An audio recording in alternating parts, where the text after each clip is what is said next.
Buenos días a todos y bienvenidos de regreso a la parte 2 de Álgebra Superior uno. Este, mm, Vamos a continuar hoy con un poquito más de lógica. La vez pasada nos quedamos en las tablas de verdad y en lo que es una tautología. Una contradicción va a ser una proposición, una letra proposicional, una fórmula proposicional que todo es falso, o sea, es la negación de una tautología.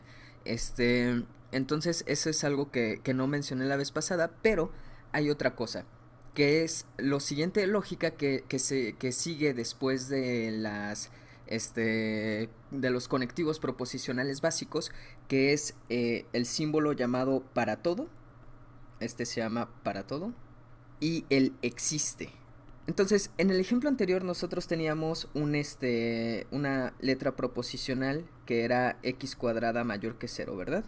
Este, digamos, le voy a poner tres rayitas para que se entienda como que esta es la proposición. Y entonces, esta proposición, pues, de alguna manera depende de x. Es como si fuera una función de x. Entonces, es una proposición que depende de x. Esto nos da la libertad de que a lo mejor nosotros podríamos decir p de r, y entonces esta sería r cuadrada mayor que cero. Entonces, pues lo que pongamos aquí va a sustituir a la x que aparece aquí. Entonces, eso va a ser importante en algunos contextos en lógica. Claro que aquí nada más es una embarradita, no es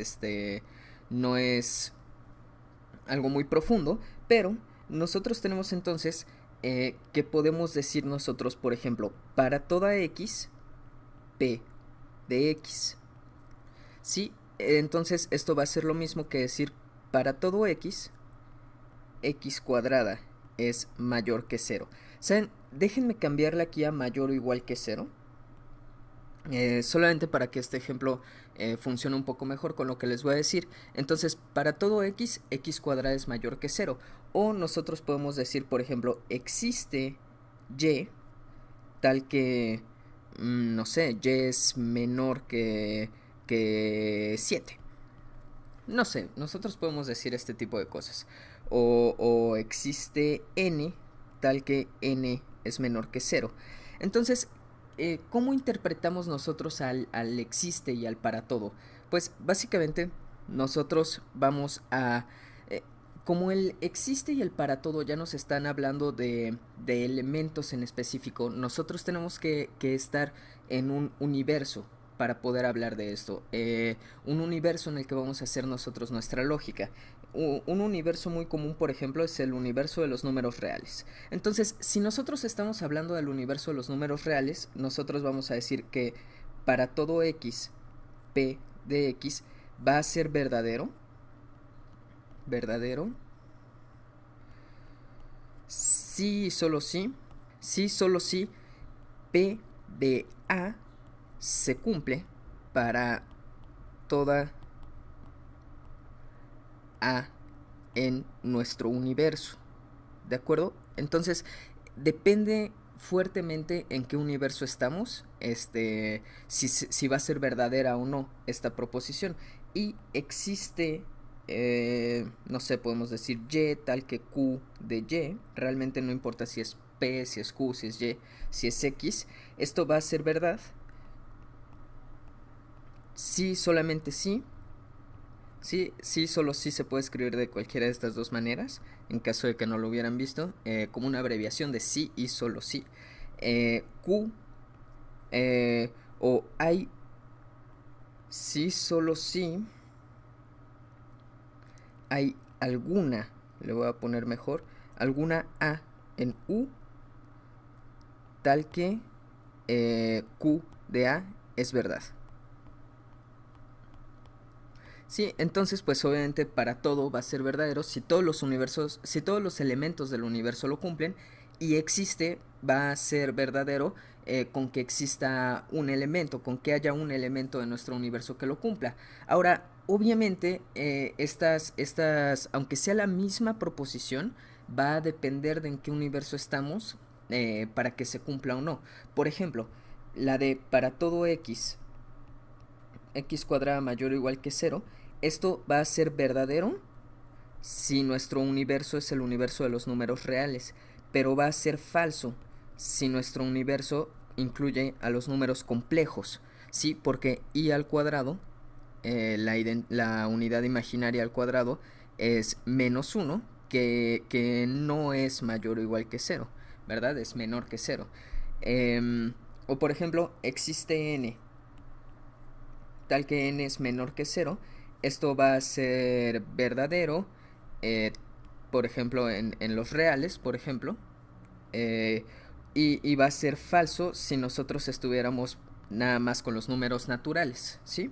Por ejemplo, este, entonces, pues nosotros tenemos que tener cuidado, y estas de para todo y existe van a depender fuertemente en qué universo estamos. Eh, Unas últimas propiedades ya para poder pasar a la parte de teoría de conjuntos es solamente que eh, la negación del para todo x, p de x, se va a ver como existe x tal que no p de x. Sí, si dices, ¿cómo niegas que todos los niños son listos? Por ejemplo, si dices, pues no es cierto que todos los niños son listos, es lo mismo que decir que existe un niño que no es listo, ¿no? Por ejemplo. Y pues lo mismo pasa con el existe. Existe xp de x va a ser, aquí más bien debería poner el equivalente a para todo x no se da p, ¿sí? No existe nadie que lo cumpla, es lo mismo que decir que todos no lo cumplen, ¿de acuerdo? Entonces, pues tenemos eso. Realmente las tautologías relacionadas con el para todo y con el existe pueden ser más complicadas. También tenemos la igualdad, ¿no? Si x es igual a y, entonces p de x es equivalente a p de y. Sí, esta es una tautología. Tautología. Y cosas de ese estilo, hay un montón de cosas que se pueden decir ya metiendo símbolos como el para todo, como el existe, como la igualdad. Pero eso sería parte más de un curso más propio de lógica, y nosotros solamente queremos pues ver de qué se trata esto, ¿no? Entonces ahora sí vamos a seguir con conjuntos.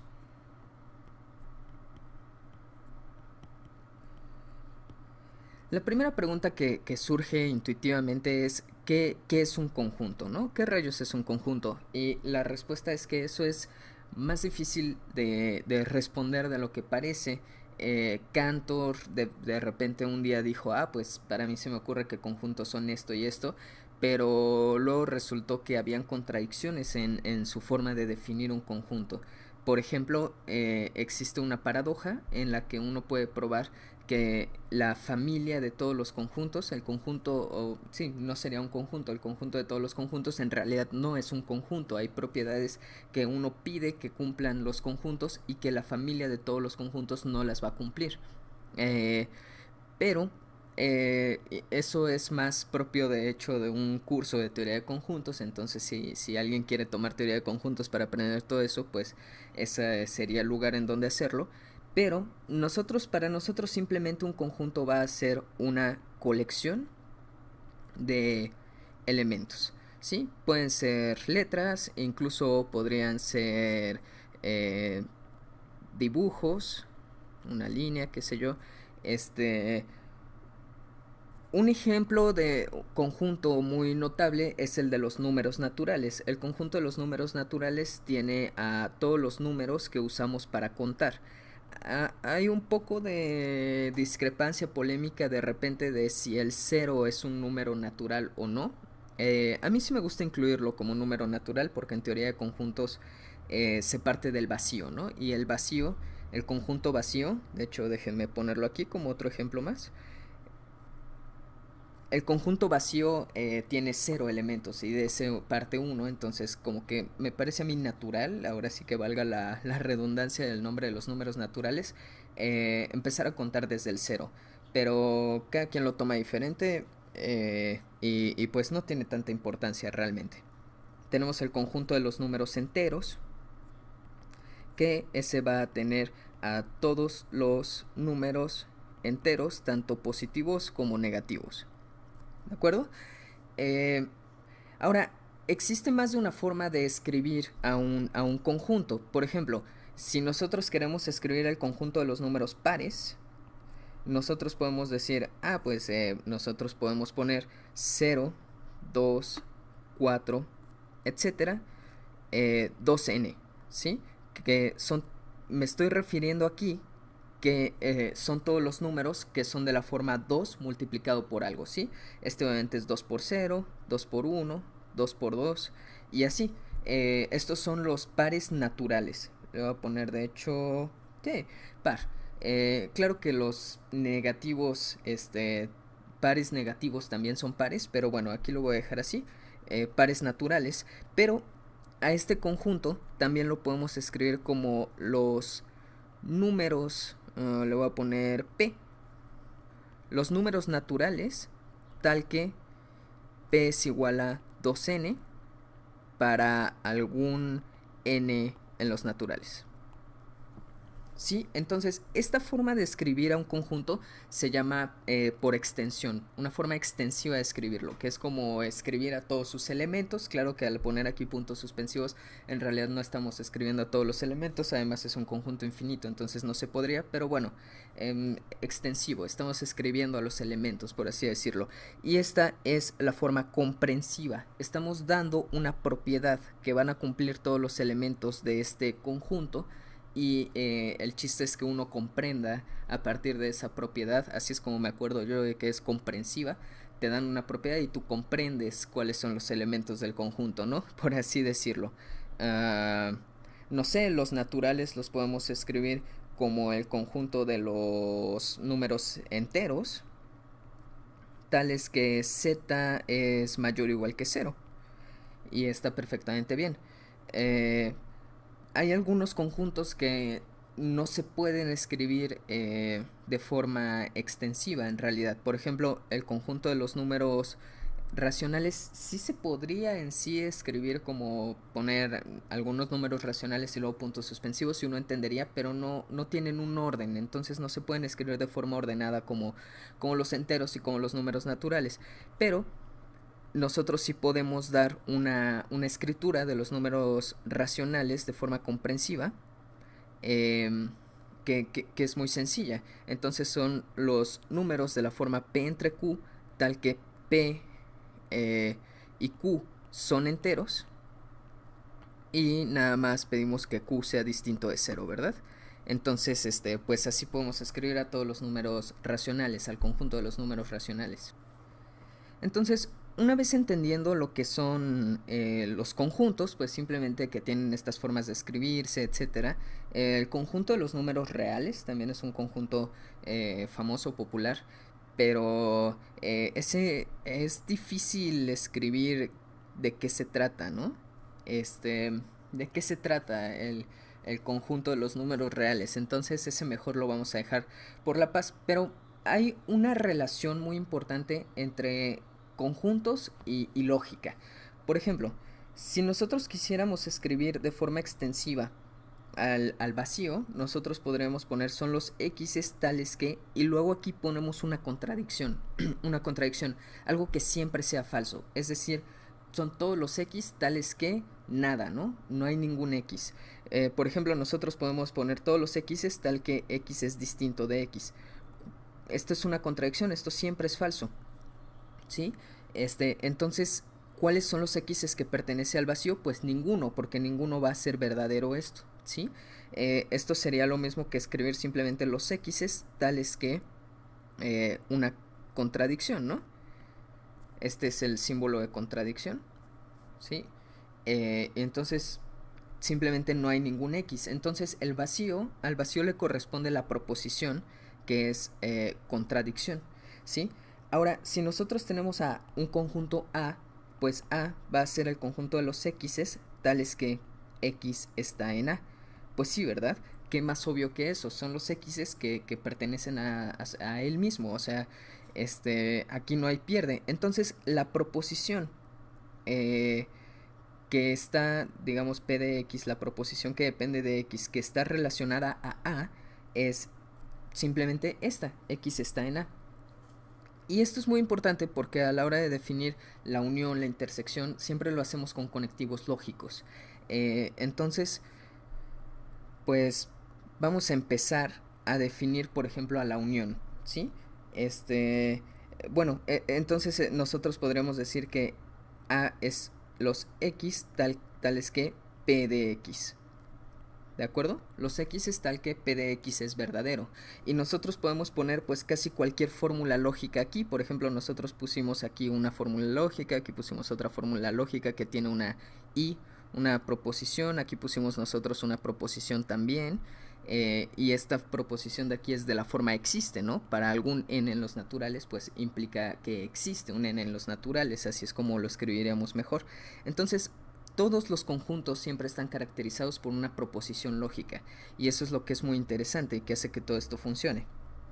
Entonces, pues para ver cómo se desarrolla esto, vamos a definir a la unión primero. Entonces, definición. A unión B va a ser el conjunto de todas las X's. X está en A unión B. Sí, solo sí. X está en A o X está en B. ¿Qué quiere decir? Esto que A unión B es el conjunto de todas las X's tales que X está en A o X está en B. Entonces, si notan, si a A lo caracteriza la letra proposicional P y a B lo caracteriza la letra proposicional Q, entonces nosotros tenemos que A unión B está caracterizada por P o Q, ¿sí? Otra definición, entonces aquí lo voy a poner 1, 2, la intersección A intersección B, ¿sí? A intersección B, ya nada más lo voy a poner así, va a ser los elementos X tal que X está en A y X está en B. Entonces, ¿qué significa esto? Que A intersección B está caracterizada por los elementos, por la proposición P y Q, ¿sí? Entonces ya tenemos caracterización con O, caracterización con I. Caracterización con negación es un poco más complicado porque, como yo les decía, el universo de todos los conjuntos no forma un conjunto. Entonces, en realidad, si nosotros pusiéramos la negación de algo, sería posible que esa negación nos diera algo que no es un conjunto realmente. Pero, bueno, la otra es la resta. Entonces, la forma como nosotros arreglamos lo de que la negación no se pueda es pegándole otra cosa, haciendo que la resta o la negación sea subconjunto de otro conjunto también. A mí me gusta ponerla como una diagonal así, aunque algunos autores lo ponen como un signo menos. Esta es una diagonal invertida. Pero el signo menos no me gusta porque se puede confundir con el símbolo aritmético de la resta, ¿no? Y la diferencia de conjuntos pues no es exactamente una resta. A menos B va a estar caracterizado por los X tal que X está en A y X no está en B. Entonces, ¿qué significa esto? Que esto va a ser P y no Q. Entonces, así ponemos nosotros a la negación. Tiene que estar junto con otra cosa para que nosotros no nos vayamos a salir y vaya a ser una cosa demasiado grande que ni siquiera sea un conjunto. Entonces, estas son las operaciones básicas de conjuntos. Nada más una nota aquí rápida. Si nosotros estamos trabajando en un universo en específico, ¿sí? Como lo que mencionaba al principio, que estamos en un universo, entonces nuestros conjuntos siempre van a ser subconjuntos de nuestro universo, ¿sí? Entonces, en este caso, se le llama a complemento a eh, los elementos del universo que no están en a U menos A, ¿sí? Entonces, ponerle a complemento pues facilita porque nosotros ya sabemos que estamos en un universo, tenemos a tenemos lo que no pertenece a pero que se queda dentro de nuestro mismo universo. Entonces eso facilita algunas cosas y a esta a lo mejor nosotros podríamos decir que es a la que le corresponde no P, dado que nosotros estamos pensando siempre que no nos salimos de un universo establecido, un universo fijo, ¿de acuerdo? Entonces, pues la siguiente vez vamos a ver algunas fórmulas y cómo se relacionan estas funciones entre conjuntos, unión, intersección y diferencia, y bueno, complemento. Y pues sí, nos vemos en la siguiente entonces. Que esté muy bien. Cualquier duda me la dejan en los comentarios, por favor. También ahí está el link para mi Facebook. Ahí también pueden postear y preguntar lo que quieran. Y pues si te gustó, por favor suscríbete, dale like y nos vemos en el siguiente. Adiós.